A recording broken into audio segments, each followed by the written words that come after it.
চট্টগ্রামের ৩৮ নং ওয়ার্ডে ১০-১৫ দিন ধরে গল্লিতে অসুস্থ অজ্ঞাত ব্যক্তি, পায়ে পচন, সহযোগিতার আকুতি এলাকাবাসীর। আলামিন রিফাতের প্রতিবেদনে বিস্তারিত। চট্টগ্রাম বন্দর নগরীর ৩৮ নং ওয়ার্ডের লোহারপোল ও ধূপপুল রাস্তার মাঝামাঝি একটি গল্লিতে দীর্ঘ প্রায় ১০ থেকে ১৫ দিন ধরে অসহায় অবস্থায় পড়ে আছেন পরিচয়হীন এক অসুস্থ ব্যক্তি। স্থানীয়দের দেওয়া তথ্য মতে অসুস্থ ব্যক্তির একটি পায়ে হাঁটুতে পচন ধরেছে। প্রচণ্ড কষ্ট ও অসহায়ত্বের মধ্যে দিন কাটাচ্ছেন তিনি। তার পাশে থাকার মতো আপনজন বা পরিবারের কোনো পরিচয় এখন পর্যন্ত পাওয়া যায়নি। এলাকাবাসীর পক্ষ থেকে দেশের বিভিন্ন মানবিক সংগঠন, স্বেচ্ছাসেবী প্রতিষ্ঠান ও সমাজের বিত্তবান মানুষের প্রতি আকুল আবেদন, মানবিক দৃষ্টিকোণ থেকে দ্রুত ঘটনাস্থলে এসে অসুস্থ মানুষটির পাশে দাঁড়ান। প্রয়োজনে তাকে উদ্ধার করে চিকিৎসার ব্যবস্থা করা এবং তার পরিচয় শনাক্ত করে পরিবারের কাছে পৌঁছে দেওয়ার উদ্যোগ নেওয়ার আহ্বান জানিয়েছেন স্থানীয়রা। এই লোকটা দীর্ঘদিন যাবৎ আমাদের এখানে পড়ে আছে, আজকে ১৫ দিন ধরে।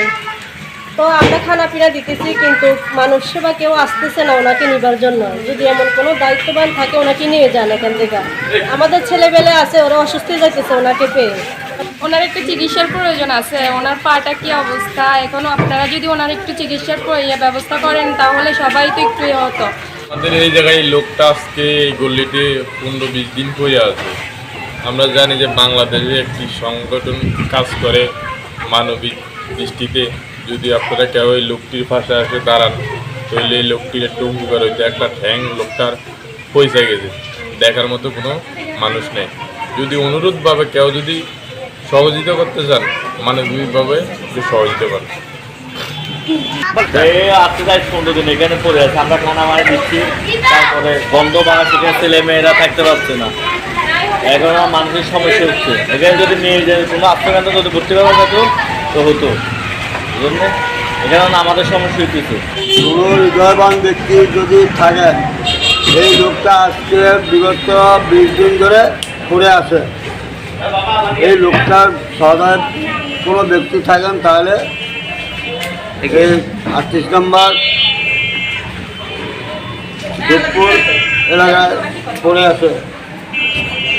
একজন অসহায় মানুষের জীবন বাঁচাতে আপনার একটু সহযোগিতাই হতে পারে তার জন্য নতুন আশার আলো। তাই মানবিক সংগঠন ও সমাজের সামর্থ্যবান মানুষের প্রতি এলাকাবাসীর আহ্বান, দ্রুত এগিয়ে আসুন, পাশে দাঁড়ান। 16 বাংলা টিভি।